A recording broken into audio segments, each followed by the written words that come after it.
This is the PR Podcast, a show about how public relations helps you tell your story to the world. We talk with great PR practitioners who have the skills, creativity, and just plain savvy to get their clients noticed. Now here's your host, Jody Fisher.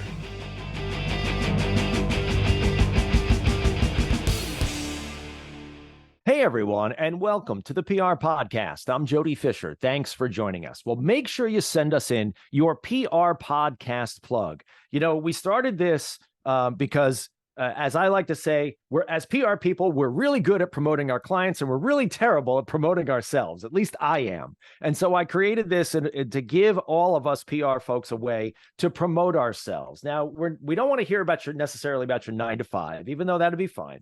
We want to hear about the extracurricular stuff that you do. Did you win an award? Do you have a cool blog? Do you have a great TikTok channel? Do you play the guitar? Do you cook? Give us something, right, that we can love on you, give you a little PR props, and plug you at the top of an upcoming episode. Send it along either to me, Jody at jodyfisherpr.com, or on any of the socials at Jody Fisher or at the PR Podcast. See, there's a million ways to find us. And send us your PR Podcast plug. We'll plug you at the top of an upcoming episode. Now on for with our show for today. Boy, we have a terrific guest for you. Parry Headrick founded Crackle PR to help grow companies in an efficient and cost-effective way using creative strategies that, well, crackle. He's a big idea guy, a spitballer, a dot connector. He's worked alongside a who's who of Silicon Valley companies and tech startups on media relations strategy, media training, and crisis communications. Names like Bing, Google, Yelp, Logitech, you get the idea. I first came across him on Twitter. Are we still calling it? I'm still calling it Twitter. When he signed off with a tweet with the phrase, "This is the way," that caught this Star Wars geek's attention. Parry, welcome to the PR Podcast. It's a pleasure to be with you. Thank you for having me. All right, so let's get the Star Wars stuff out of the way right up front. This is the way. Are you a Mandalorian fan? Well, I certainly am. And the audience won't see what I'm going to show you now, but this is a huge at on my wall in my rec room. So look at that thing. So yes, very much a fan of it. And more importantly, as it relates to this is the way, it really just feels like a guttural mantra, like follow this because it is the true north. I sign off with just about everything that I do with this is the way. I could not agree with you more. And for fans of that show, even if you're not a Star Wars fan, I think, like you said, you can appreciate, it's just this affirmation, right? It's like, we all agree on this. This is the way. That's right. So great. I love it.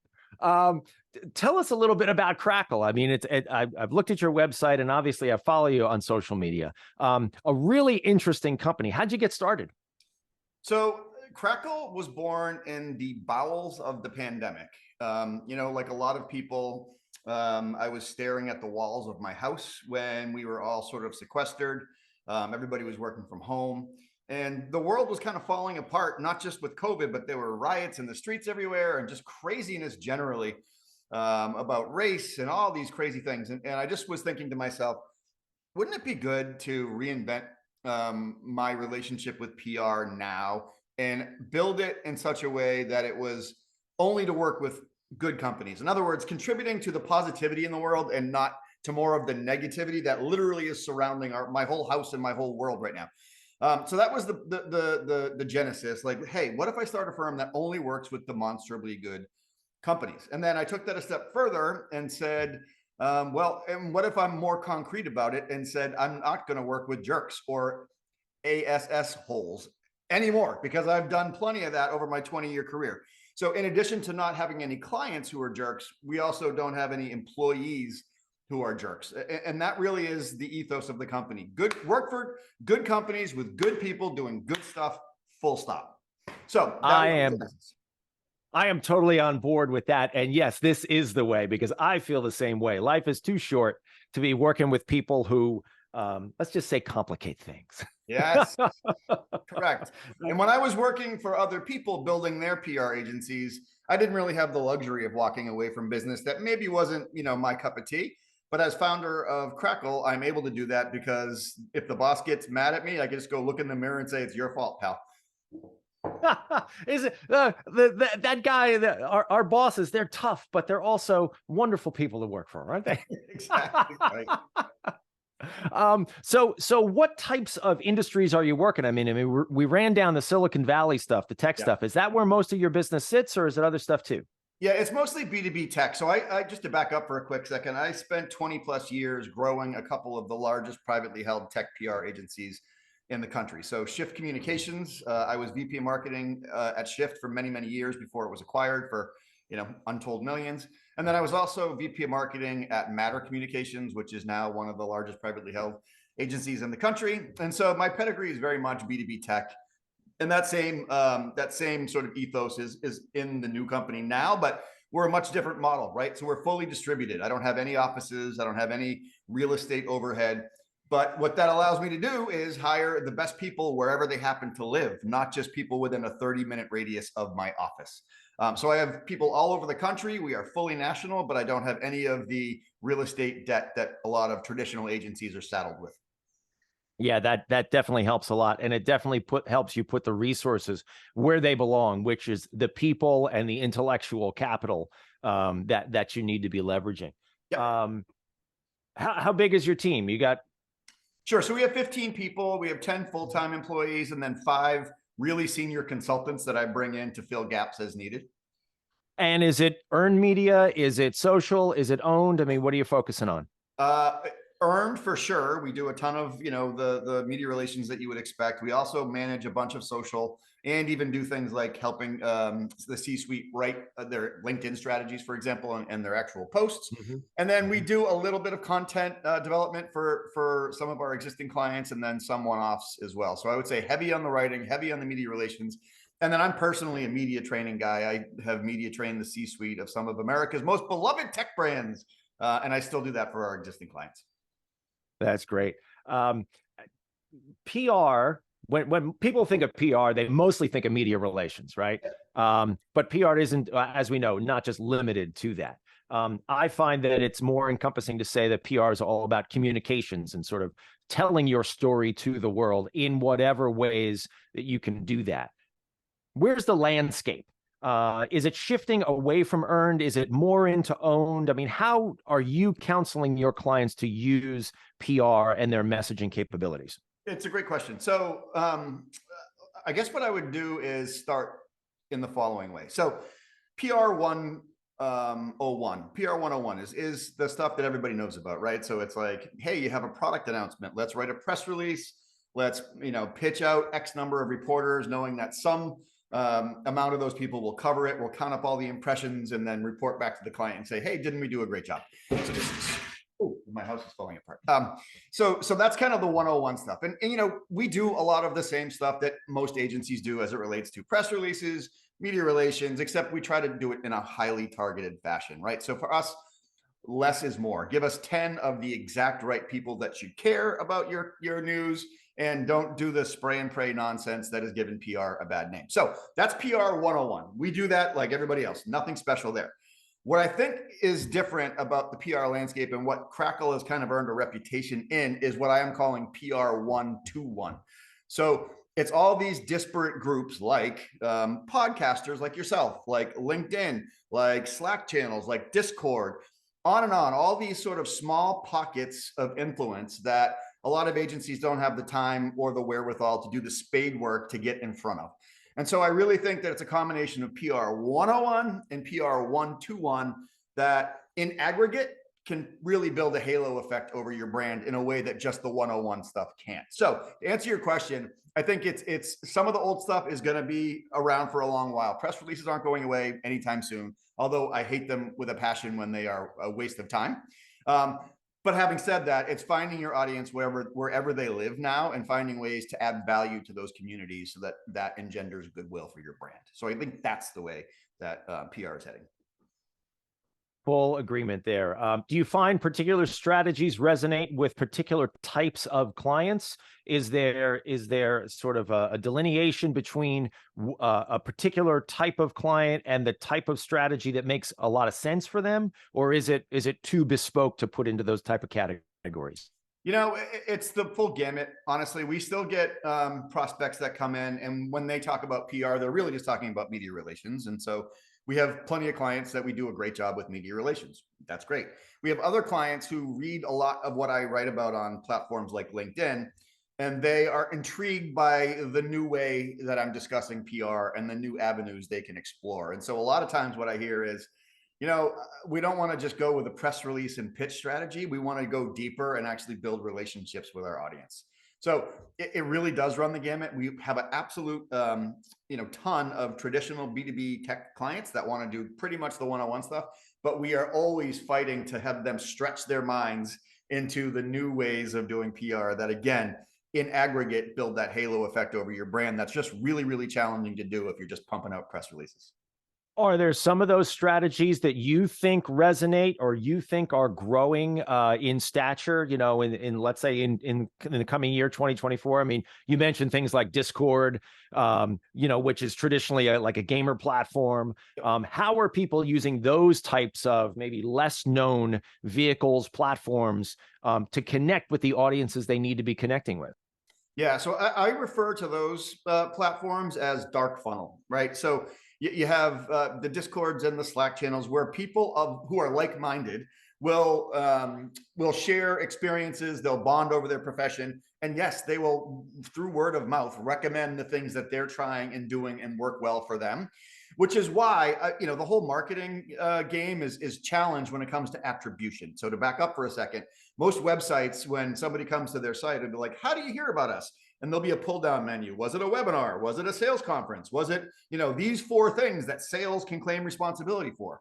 But what if it was just an open field that said, "Tell us how you heard about us"? What you'll start to see is things like, "Heard you on a podcast, saw you in a LinkedIn post, someone was mentioning you in a Slack channel." These dark funnel forms of lead gen are not attributable to the traditional standards. And so when I talk about the new way of doing PR, I'm also hoping to get marketing to think differently about how they actually attribute the success of PR, which is really, when you think about it, the holy grail that PR has been chasing forever, which is how do you map the one-to-one correlation between a story, between a podcast, between a LinkedIn post to revenue. And what we're trying to do and trying to say is you can map it. It just requires an extra layer and it requires more work. Yeah, absolutely. And measurement has been the big bugaboo of our industry for decades, right? Yeah. And we're still trying to wrap our arms around how you do it. And I think the problem there too is what you're talking about, which is every client measures success in their own way. And so there is no one size fits all, whether it's ad value or impressions or, on and on and on. There's no one way to measure all of the impact of PR because like you said, it's coming. And I love that phrase, dark funnels. It's coming from lots of different places. People hear about you from lots of different avenues where they're living, their ponds that they're in.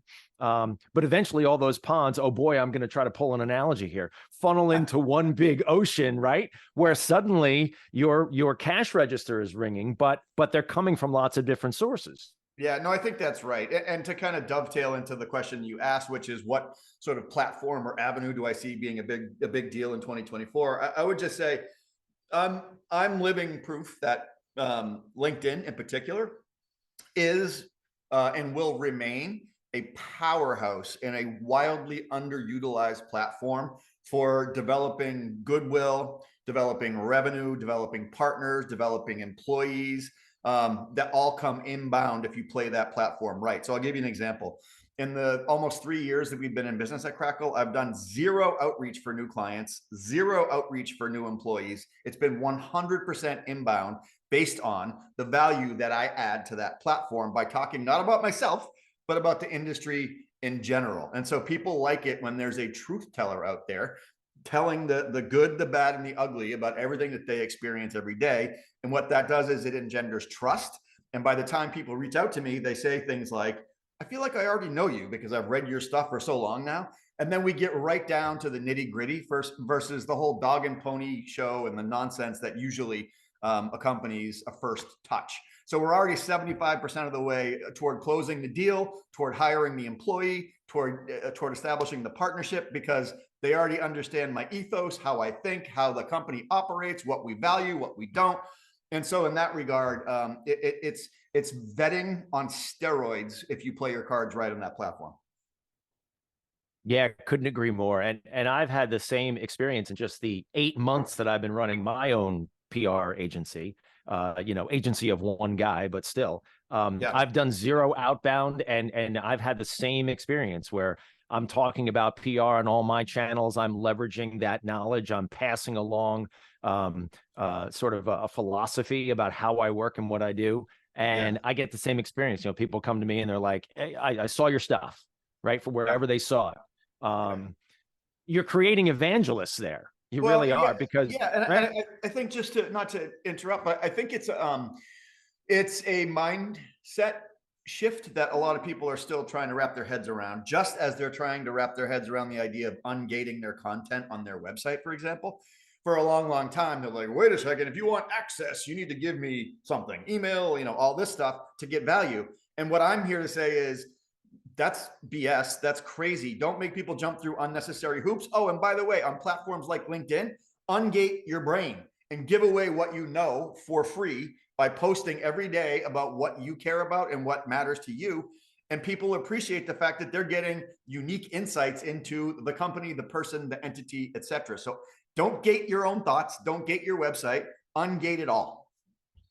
I love that. I love that. Are there different types of clients? I know you said you work in B2B tech, but are there different types of clients that are best suited for PR? I mean, I have thoughts on that, but I want to hear your thoughts. Yeah, I think generally a couple things are true. So we tend to work best with companies that are in mid rounds, like B rounds, C rounds of funding, to public companies. That area.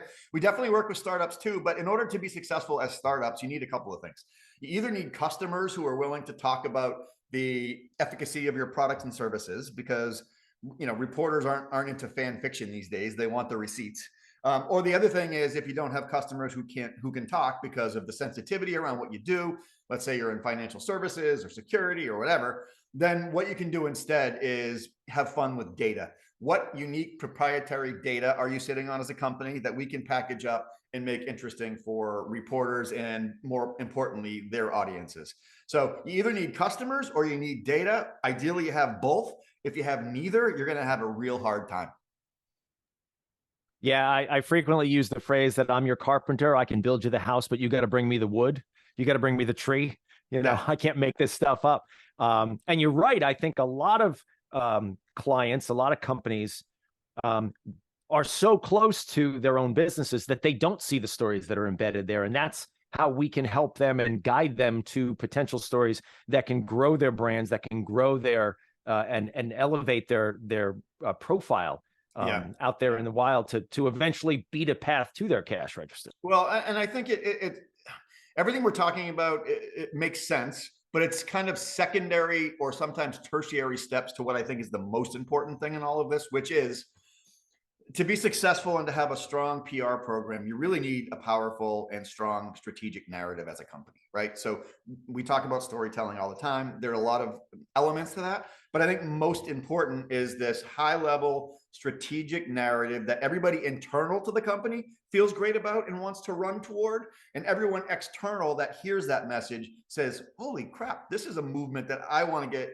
involved with. I want to be a part of this, because this to me represents the new game. Everything else that I'm seeing is old game. And I don't want to be playing the old game in today's highly competitive world. I want to be playing the new game. I'm throwing down with these guys.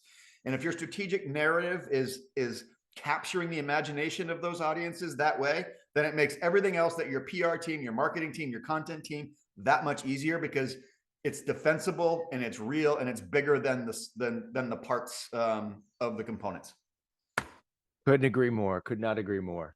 Hey, I wanted to get your input on a question that's been floating around my brain for a little while. And every once in a while, you get these emails, and clients come to us with these emails. Hey, someone said that they could wrote to us and said that they could guarantee us press in, and they run down a whole bunch of big outlets. What are those? What are those emails? And give me your thoughts on them. Yeah, so I rail against this kind of thinking on LinkedIn quite a bit, and I always do pithy things with it, like, yes, we can guarantee press with an ad. It's called an ad. And that's exactly what we're really dealing with here. Are these people that guarantee all this stuff? They're talking about sponsored posts or contributed articles that they pay for. So you're paying one way or the other. It's just not earned. It's not earned media. So these people can guarantee you the moon and back, but they are not earning the media coverage, which is what really drives the market.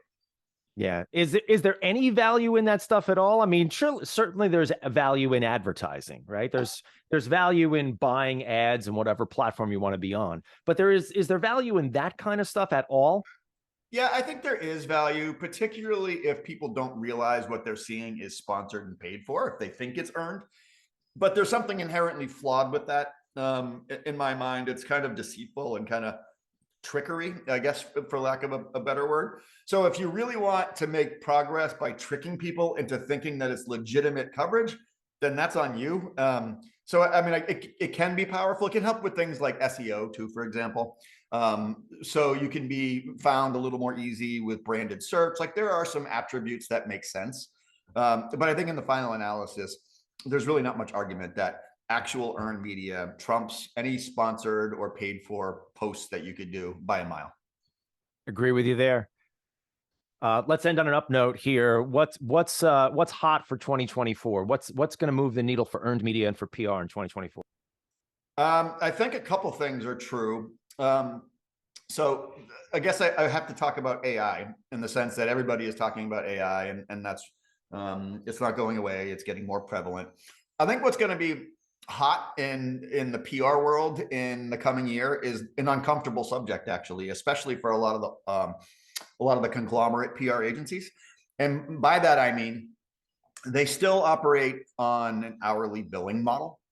And so that makes sense if you want to make as much money as you humanly possibly can. It doesn't make sense in the age of AI when an account coordinator can do in about 20 minutes what used to take 2 weeks in terms of research and all of that.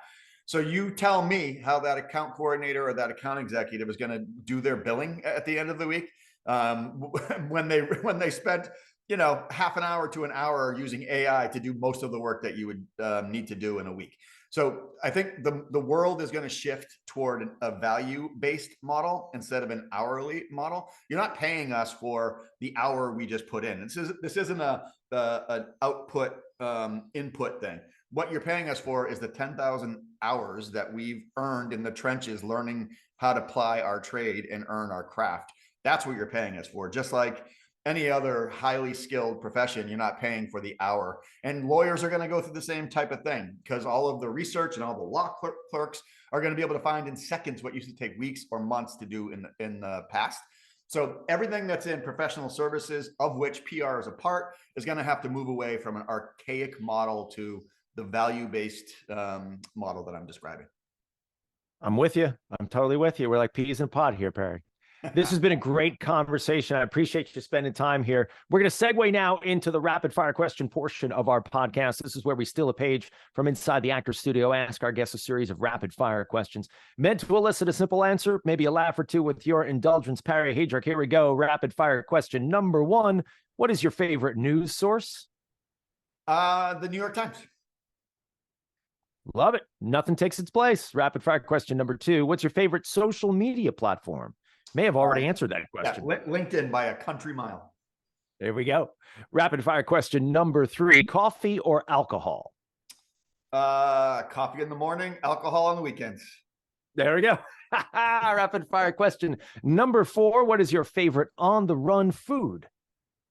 Ooh, if I can pop in and find spicy noodles somewhere quickly, I will grab that. Sounds delicious. Rapid fire question number 5. What do you want to be after you finish this career? I want to wander the golf courses of America looking to break par. That's a great goal. I'm with you on that one. Do you have a favorite course that you played? Well, I'm a member of a course in Haverhill, Massachusetts called the Renaissance. And so that is my favorite course. All right. Well, Parry, again, thank you so much for spending time with us. Really great to talk with you here. We'll continue the conversation online. And thank you, everyone, for listening. Please remember to subscribe to the show, connect with us on Facebook, Twitter, Instagram, and TikTok at The PR Podcast, and send us a question or a comment. Our intro is by Christopher Apple. You can find him and his fantastic photography on Instagram at Christopher_APPOLDT. Check him out there and hire him for all your photography needs. You can find me online at Jody Fisher on all the socials and on the web at jodyfisherpr.com. We'll see you next time on the PR Podcast.